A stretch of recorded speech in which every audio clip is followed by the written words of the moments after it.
ये हो रहा है, इसकी क्या वजह है?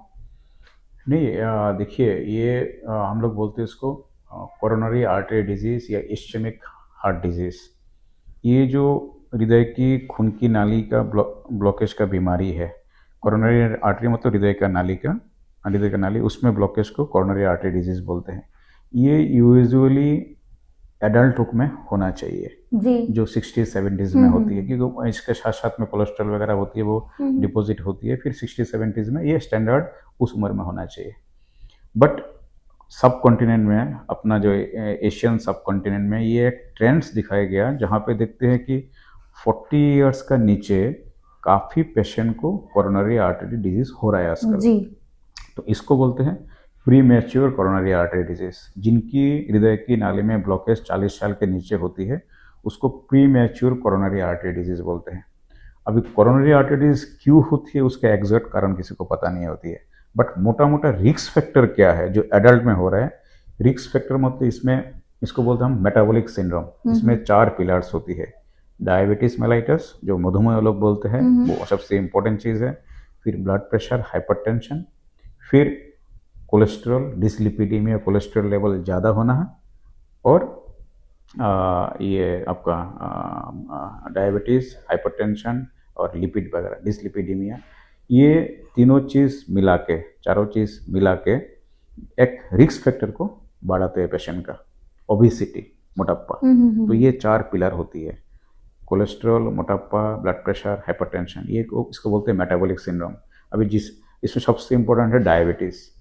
ये सारा चीज़ के साथ साथ में एक होती है कंपोनेंट जेनेटिक। मान लीजिए फैमिली हिस्ट्री है आपका पेरेंट्स में, तो उनमें प्रोपेंसिटी होती है ज़्यादा इस बीमारी हुआ। इसके बाद में आती है environmental factors. Environmental factors, Khan पान जान जो हम लोग करते हैं, और लाइफस्टाइल। आपका लाइफस्टाइल क्या है? आप रोज़ बचपन से बर्गर खाएंगे, पिज़्ज़ा खाएंगे, एक्सरसाइज नहीं करेंगे, तो उसके लिए उसका प्रॉब्लम हो रहा है, बता रहे हैं। तो ये स्टडी में दिखाया गया, जिनका प्रीमेच्योर कोरोनरी आर्टरी डिजीज होती है, वो बच्चा जो 2 साल का होती है या 2.5 साल का होती है, उसमें आप खून के नाली में जांच करेंगे, तब से उनका लिपिड जमना शुरू हो जाती है। वो जब तक बच्चा छोटा था, तो वो सब आजकल रिसर्च चल रहा है, तो ये बहुत पहले से शुरू होती है। वो जाके भी 30-40s में खून के नाली में 70-80% ब्लॉकेज शुरू हो जाती है। तो ये काफ़ी है तो अलार्मिंग चीज़ है। उसको कैसे रोका जाए उसके बारे, हाँ, ये जो रिस्क फैक्टर्स है, ये एडल्ट के लिए तो ठीक है, बट यंग में क्यों हो रहा है इतना ज़्यादा, उसके लिए रिसर्च चल रहा है। बट मोस्ट प्रोबेबली जो दिखाई दे रहा है, most probably lifestyle modification, lifestyle के ऊपर इसमें ध्यान दे रहे हैं आजकल। लाइफस्टाइल इन द सेंस, जीवन शैली हमारा काफ़ी चेंज हो गया। एक तो खान पीन में प्रॉब्लम है, जंक फूड ज़्यादा खाते हैं हम लोग, एक्सरसाइज कम करते हैं, और दूसरा ये है एनवायरमेंटल फैक्टर्स बहुत ज़्यादा है। हम लोग जो खाते हैं वो प्योर होती नहीं है, जो पीते हैं वो ठीक नहीं होती है, जो सांस लेते हैं वो प्योर नहीं है, हवा में भी पोल्यूशन होती है। तो ये सब कॉकटेल है। तो ये सब के चक्कर में आपका हृदय में खून के नाली में ब्लॉकेज का इंसिडेंस बढ़ रहा है। एक रिसेंट परसेप्शन ये है, कोविड के बाद ये बढ़ गया। जी, यही मैं तो क्वेश्चन उसमें करने वाली थी। ऐसे साइंटिफिकली जितना भी स्टडी करते हैं, तो उसमें ऐसा कुछ प्रूवन तो नहीं है, वैक्सीन रिलेटेड ऐसे कुछ होती है। बट पोस्ट कोविड पेशेंट में जो बैक्टीरिया या वायरस जो इसका शरीर में रिएक्शन करते हैं, तो उसमें प्रोकोगुलेंट एक्टिविटी मतलब थ्रोम्बोसिस का इंसिडेंस बढ़ते दिखाया गया।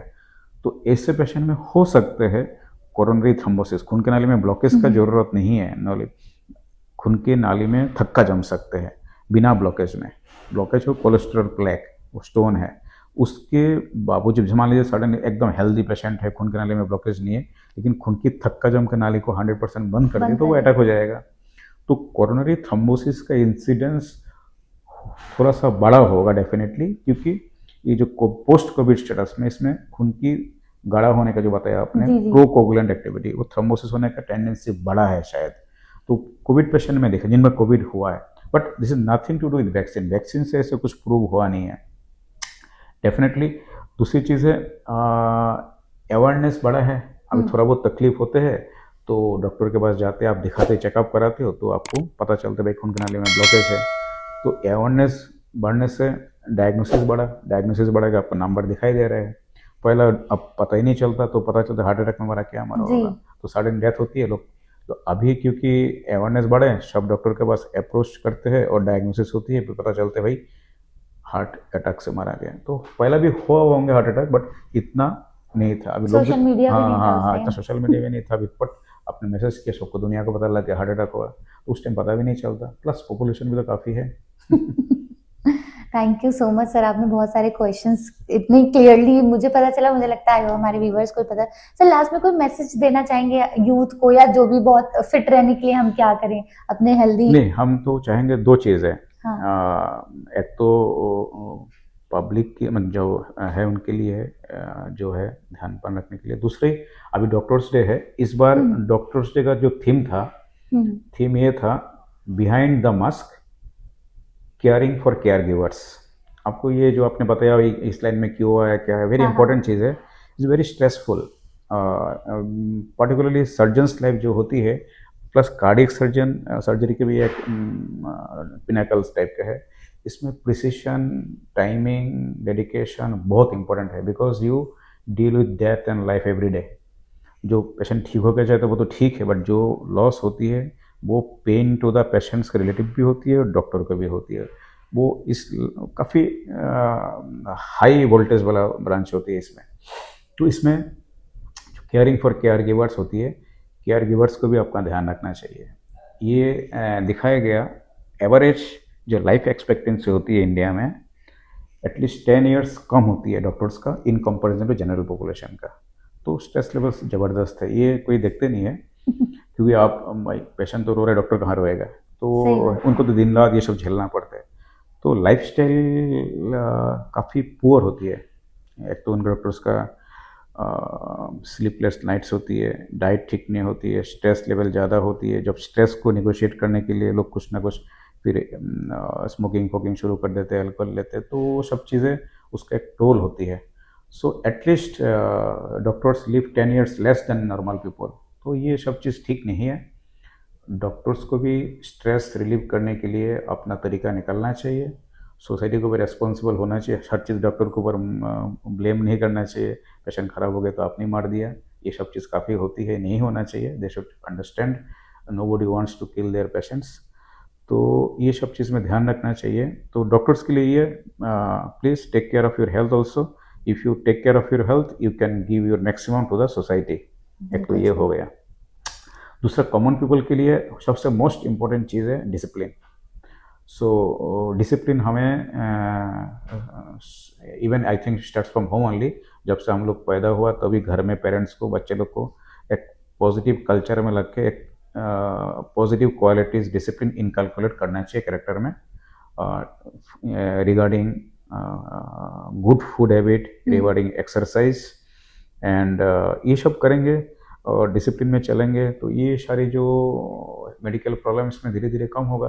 बिकॉज डिसिप्लिन से मान लीजिए हम बीमार भी होते, मान लीजिए हम डायबिटिक है तो हम इनडिसिप्लिन है तो हम खान पीन में ध्यान नहीं देंगे, हम दवा ठीक टाइम से नहीं लेंगे, तो ये सारी परेशानियाँ होगा। जंक फूड खाएंगे तो डायबिटीज़ भी बहुत, diabetes just like a epidemic, every 8th Indian is diabetic. So it is a just epicentre of diabetes, world के एपिसेंटर है। Diabetes a very dangerous, it is going slow poisoning. Diabetes ऐसे कोई बीमारी नहीं कर सकते दो दुनिया। डायबिटीज़ आपको हार्ट की बीमारी करेगा, आपका किडनी को बीमारी करेंगे, आपका पैर के नाली को खराब करेंगे, आपका आँख खराब करेंगे, आपका स्ट्रोक कराएंगे। तो it can do anything, because शरीर में जितना भी खून के नाली है सबको नैरो करते हैं diabetes. So diabetic, stroke, heart attack, kidney failure, gangrene, blindness, it can do anything. So उसको ध्यान देना जरूरी है। तो ध्यान कैसे देंगे? Healthy lifestyle. हमें इंडोर से ज़्यादा अभी आउटडोर में जाना जरूरत है। बच्चे लोग को सिखाना भाई खेल कूद करो, जंक फूड कम खाओ, घर में जो खाना बने वो खाओ, एक्सरसाइज करो और एक डिसिप्लिन लाइफ जिए। ताकि ये जो रिस्क पैरामीटर्स हमारा, देखिए कुछ चीज़ तो जेनेटिक होती है उसमें आप कुछ नहीं कर सकते, बट जो चीज़ मॉडिफाई कर सकते हैं, स्मोकिंग नहीं करना चाहिए, अल्कोहल कम नहीं पीना चाहिए, या पीने तो कंट्रोल में पिए, स्मोकिंग तो बिल्कुल ज़ीरो। ये सारी चीज़ डिजीज़ को बढ़ाती है। जो भी रिस्क फैक्टर हमारा डायबिटीज़, हाइपरटेंशन, लिपिड, ओबिसिटी, ये सारे चीज़ के ऊपर आप खान पीन में ध्यान नहीं देते हैं, स्मोकिंग करते हैं, तो फिर डिजीज़ आपको बढ़ेगा। तो एक कौन सा पेशेंट अच्छा होते हैं? एक फिट पेशेंट, बीमारी होना कोई प्रॉब्लम नहीं, बट बीमारी को हम लोग टैकल क्या करेंगे वो भी इम्पोर्टेंट है। आप फिट है, एक्सरसाइज करते हैं, मोटापा नहीं है, तो आपका कोई भी प्रोसीजर करें उसका आउटकम भी अच्छा होता है। अभी एक मान लीजिए मॉर्बिड ओबेसिटी है, 100 किलो का वजन है, अनकंट्रोल डायबिटीज़ है, आपका ब्लड प्रेशर कंट्रोल में नहीं है, वो आपको हम ऑपरेशन करेंगे। और एक बंदा 65 किलो का है, एकदम फिट है और खान पीन में ध्यान है, उनका ऑपरेशन करेंगे। जो फिट है उसका रिजल्ट बहुत अच्छा रहेगा, क्योंकि वो रिकवरी करने के लिए भी शरीर के फिटनेस चाहिए। इसलिए बीमारी से डरना नहीं है, खुद को फिट रखना है। खुद फिट रखेंगे और टाइम में हमें मेडिकल चेकअप भी करना चाहिए। वंस वी आर 40+, तो एटलीस्ट साल में एक बार सारी जांच करा लेना चाहिए। एवरी 5 ईयरली हार्ट की जांच करा लेना चाहिए। ये सारी चीज़ का हमें ध्यान रखना चाहिए, ताकि बीमारी खुद को एक्सप्रेस करने के पहले हम ही बीमारी को पकड़ के उसका इलाज कर दें, ताकि हार्ट अटैक होने के पहले आपको पता है हार्ट अटैक हो सकता है, तो वो सोसाइटी को पता होना चाहिए, तो फिर काफ़ी परेशानी कम हो जाएगा। Thank you sir, thank you so much. आपने हमें इतना टाइम दिया और हमें बहुत आराम से बहुत एलाबोरेट करके आपने समझा, इसलिए थैंक यू सो मच। तो ये थे हमारे साथ डॉक्टर जिन्होंने बताई बहुत सारी बातें। आई होप आपको बहुत अच्छे से समझ में आ गया है कि क्या करना है और क्या नहीं करना है। मिलते हैं किसी और नेक्स्ट वीडियो में। नमस्ते।